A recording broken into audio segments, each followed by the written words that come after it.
ва дар амал ҷорӣ намудани он дар ҳамаи бахшҳои ҳаёти ҷомеа ва соҳаҳои гуногуни рӯзгори башар нақши муҳим дорад. тавсияи самтҳои гуногуни илм ҳамчун нишондиҳандаҳои асосии рушди ҷомеа ва давлат мебошанд. салом бинандагони гиромии телевизиони илм ва табиат. барномаи навбатӣ дар суҳбати олим аст пешниҳоди шумо. имрӯз дар барнома фаъолияти кориву илмии донишгоҳи давлатии Данғара мавриди баррасӣ қарор мегирад. ҳамсуҳбати мо ҳастанд номзади илмҳои иқтисодӣ Хуршед Қодирзода. устод хушомадед ба барнома. бинандагони азиз, дар ин ҷо гузориши пахш менамоем ки доир ба фаъолияти кориву илмии донишгоҳи давлатии Данғара омода гардидааст ва пас аз гузориш суҳбатро идома медиҳем. ҳамроҳ мебинем.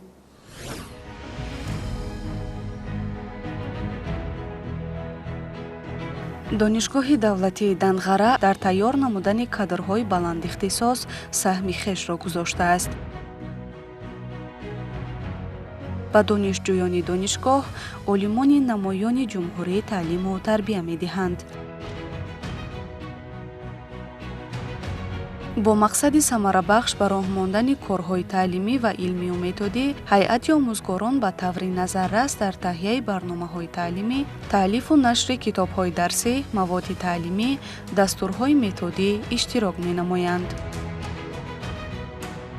дар донишгоҳ 7 факулта ва 25 кафедра фаъолият мекунад.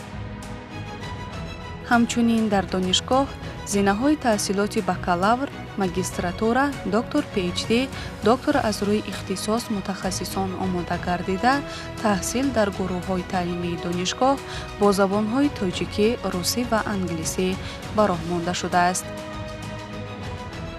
донишгоҳ бо навтарин таҷҳизоти техникӣ, таълимӣ, озмоишӣ ва илмӣ таъмин мебошад. дар донишгоҳ ҷараёни таълим, баҳодиҳӣ ва натиҷагирии сифати таълим тибқи талаботи стандартҳои байналмилалӣ бо истифодаи васеъи технологияи муосири иттилоотии коммуникатсионӣ ба роҳ монда шудааст. сохтори илми донишгоҳ дар пешрафти фаъолияти илмӣ ва таълимӣ саҳмгузор буда, солҳои охир шумораи дастовардҳои илмӣ назаррас гаштааст, ки ин аз дастгирии раёсат дар ин самт шаҳодат медиҳад.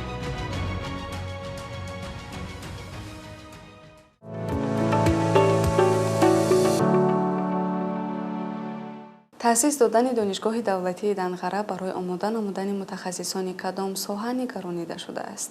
донишгоҳи давлатии Данғара дар мутахассисони соҳаҳои мухталифи иқтисодиёти миллиро омода месозад. аз он ҷумла дар соҳаи рӯзноманигорӣ, дар соҳаи муҳандисӣ, дар соҳаи идоракунии давлат ва ҳифзи ҳуқуқ, инчунин дар соҳаи агротехнология, яъне соҳае мебошанд ки таваҷҷӯҳи ҳукумати ҷумҳурии Тоҷикистон ҳама вақт ҳис карда мешавад.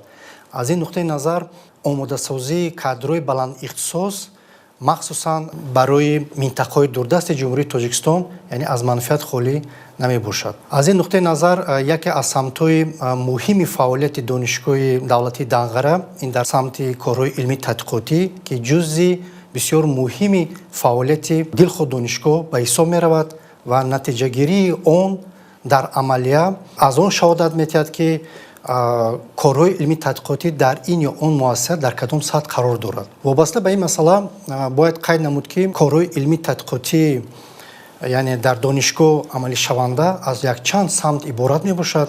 пеш аз ҳама ин ташкил ва баргузории конференсҳои байналмилалӣ ва ҷумҳуравӣ, ташкили семинарҳо ва мизои мудаввар ба ҳисоб меравад. яке аз самтҳои муҳими фаъолияти илмӣ тадқиқотии донишгоҳ ин ба чоп расониндани маводҳои илмӣ ва таълимӣ ба ҳисоб меравад. ва аз ин нуқтаи назар хушбахтона дар донишгоҳи давлатии Данғара натиҷаҳои назаррас дар солҳои охир яъне ба даст оварда шудааст. шумо ихтисосҳои дар донишгоҳ вуҷуд доштаро пурра гуфтед.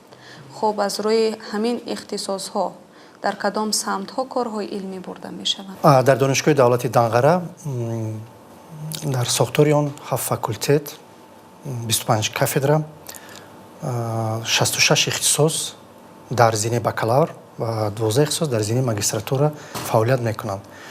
аз ин нуқтаи назар вобаста ба хусусиятҳои ҳар як факултет ва кафедра мавзӯъҳои илмӣ тадқиқотӣ яъне ба муддати 5 сол муқаррар гардидааст ва ҳайати профессорон ва омӯзгорони факултет ва кафедраҳои мухталиф ба он ҷалб гардиданд. натиҷагирии корҳои илмӣ тадқиқотии ҳар як кафедра дар ҷаласаҳои кафедра ва факултетҳо мавриди баррасӣ қарор дода мешавад ва дар як сол 2 маротиба ҳисоботҳои устодон гӯш карда мешавад ва вобаста ба фаъолияти онҳо баҳогузорӣ карда мешавад. аз ин нуқтаи назар ман қайд намудан зарур аст ки натиҷагирии корҳои илмии тадқиқотӣ ин зоҳир мегардад дар мақолаҳои илмӣ, 15 монография, 8 китоби дарсӣ, 56 дастурҳои таълимӣ яъне ба чоп расонида шудааст.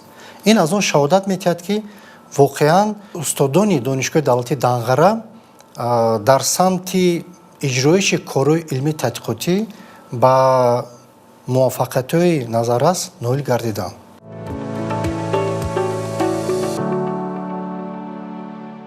оё дар донишгоҳ ҳаст олим ва ё донишҷӯе ки бо кори худ бо илми худ ин донишгоҳро берун аз кишвар муаррифӣ карда бошад? роҳбарияти донишгоҳи давлатии Данғара дар масъалаи ҷалби донишҷӯёни лоиқатманд ва устодони ҷавон ва иштироки онҳо дар олимпиадаҳои байналмилалӣ ҳамчун муаррифгари муассисаҳои давлатии Тоҷикистон дар дигар давлатҳо яъне таваҷҷӯҳи калон зоҳир мекунад ва хушбахтона чунин дастовард дар донишгоҳи давлатии Данғарам низ ба даст оварда шуд. аз он ҷумла дар санаи 23 майи соли ҷорӣ дар олимпиадаи байналмилалии интернет онлайн ки дар байни давлатҳои муштараку манофеъ баргузор гардид, донишҷӯёни мо дар бахши химия ҷойи дуюм ва ҷойи сеюмро ишғол намуданд. аз шумори донишҷӯён ва ё омӯзгорон ҳастанд нафароне ки ихтирооте рӯи кор оварда бошанд? агар ҳа, пас дар кадом мавзӯъҳо? албатта як чизро қайд намудан зарур аст ки гирифтани шаҳодатнома дар бори ихтиёрот ё ҳамчун патент ин ҳам яке аз нишондиҳандаҳое ба ҳисоб меравад ки ба фаъолияти ин ё он кафедра ва махсусан кафедраҳои фаннои дақиқ яъне таъсири худро мерасонад. аз ин нуқтаи назар яке аз факултетҳое ки дар донишгоҳ вуҷуд дорад ин факултети энергетика ба ҳисоб меравад ва дар ин самт низ устодони ҷавон аз он ҷумла донишҷӯён бо гирифтани патент ё шаҳодатнома дар бори ихтиёрот музаффар гаштанд. аз он ҷумла дар соли ҷорӣ танҳо 7 патент ё шаҳодатнома дар бори ихтиёрот ба даст оварда шуд ки инҳо дар самти ҳулаи алюминӣ ва дар соҳаи энергетика низ ба ҳисоб меравад ва гирифтани патент ва шаҳодатнома ин ба муаллифони он имконият медиҳад ки яъне ин ихтиёротҳои худро яъне дар корхонаҳои ё муассисаҳои давлатӣ яъне татбиқ гарданд ва дар ин ҷо яке аз мақсадҳои муҳими илмро дида истодем ин пайвастшавии байни илм ва истеҳсолот ба ҳисоб меравад.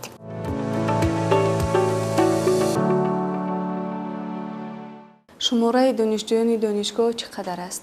дар ҳоли ҳозир дар донишгоҳи давлатии Данғара шумораи умумии донишҷӯён 8865 нафарро ташкил медиҳад ки аз инҳо 2158 нафар дар гурӯҳҳои буҷавӣ таҳсил мекунанд. инчунин тибқи квотаи президенти ҷумҳурии Тоҷикистон дар донишгоҳ 100 нафар донишҷӯ таҳсил мекунанд ки аз инҳо 44 нафар духтарҳо ба ҳисоб мераванд. ин маълумотҳо яъне маълумотҳои пурра намебошанд барои он ки аз соли хониши нави 2023-24 албатта бо назардошти донишҷӯёни ба курси як дохил шуда ин нишондиҳанда албатта зиёд мегардад. донишҷӯёне ки донишгоҳи мазкурро хатм намудаанд ҳамчун мутахассис дар кадом муассисаҳои давлатӣ ба кор ҷалб гаштаанд? албатта яке аз нишондиҳандаҳои муҳим ки аз он рейтинги ин ё он донишгоҳ баргузорӣ карда мешавад ин ҳамкории дутарафайн байни донишгоҳ ва корфармо ба ҳисоб меравад.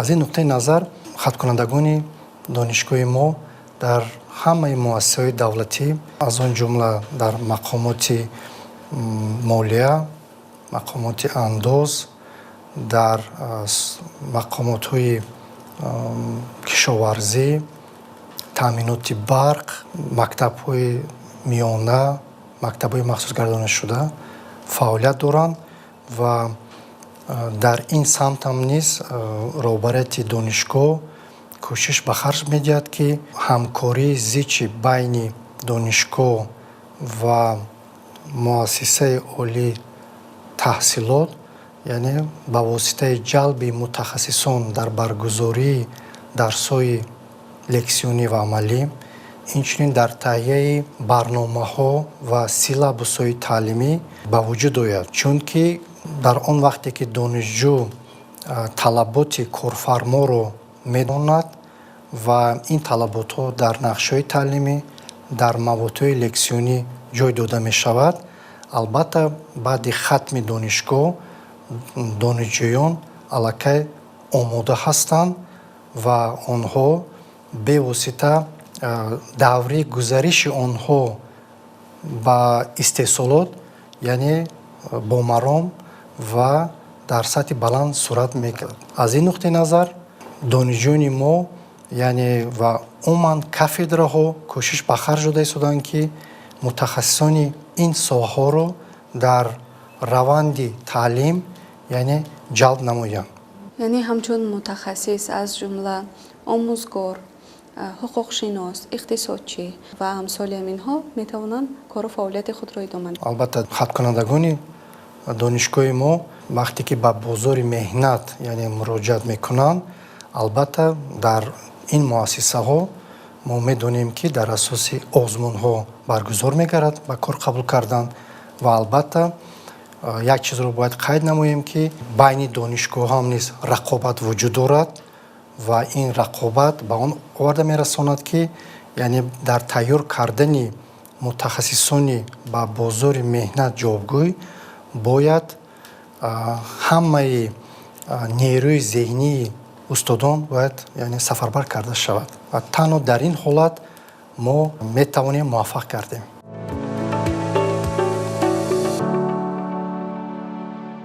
омодагӣ ба зимистонгузаронӣ чӣ гуна аст дар донишгоҳ? дар ҳоли ҳозир дар донишгоҳ корҳои таъмирӣ дар масъалаи ба таври бояду шояд омода гардидан ба гузарондани фасли зимистон корҳои сохтумонӣ таъмирӣ рафта истодааст. аз он ҷумла дар донишгоҳ иваз ва таъмир намудани дегҳои ҷӯшӣ барои таъмини гармӣ дар синфхонаҳо, хобгоҳи донишҷӯён, яъне бомаром рафта истодааст. аз рӯи нақша бояд ин корҳо то оғози баргузории дарсҳо бояд ба анҷом расонида шавад. дар самти рушду нумӯи илм дар донишгоҳ оянда чӣ нақшаҳо доред? нақшаҳо зиёд мебошанд. яке аз корҳое ки мо мехоҳем анҷом диҳем ин ташкил ва баргузор намудани рейтинг дар байни ҳамаи устодони донишгоҳ аз рӯи нишондиҳандаҳое ки дар соли хониш дар самти навиштани китоби дарсӣ, чопи мақолаҳои илмӣ дар маҷаллаҳои тақризшавандаи дар ҷумҳурии Тоҷикистон ва берун аз он, дар самти ҷалби маблағҳои грантӣ барои баргузории корҳои илми тадқиқотӣ. яъне ин баҳогузорӣ имконият медиҳад, ки беҳтаринҳо интихоб шаванд ва аз тарафи роҳбарияти донишгоҳ албатта барои ҳавасмандгардонӣ низ яъне баъзе корҳо яъне ба анҷом дода шудааст ва ин имконият медиҳад, ки таҷрибаи ин устодон дар байни дигар кафедраҳо ва факултетҳо роҳандозӣ карда шавад. саломат бошед. бори дигар хуш омадед ба барнома. ба фаъолияти минбаъдаи омӯзгорӣ ва эҷодиятон бароро комгорӣ таманно дорем. ташаккури зиёд. бинандагони азиз, ҳамсуҳбати мо буданд муовини ректор номзади илмҳои иқтисодӣ Хуршед Қодирзода ва инҷо барномаи дарсуҳбати олим низ интиҳо меёбад. бо барномаҳои дигари телевизиони илм ва табиат бимонед. хайр.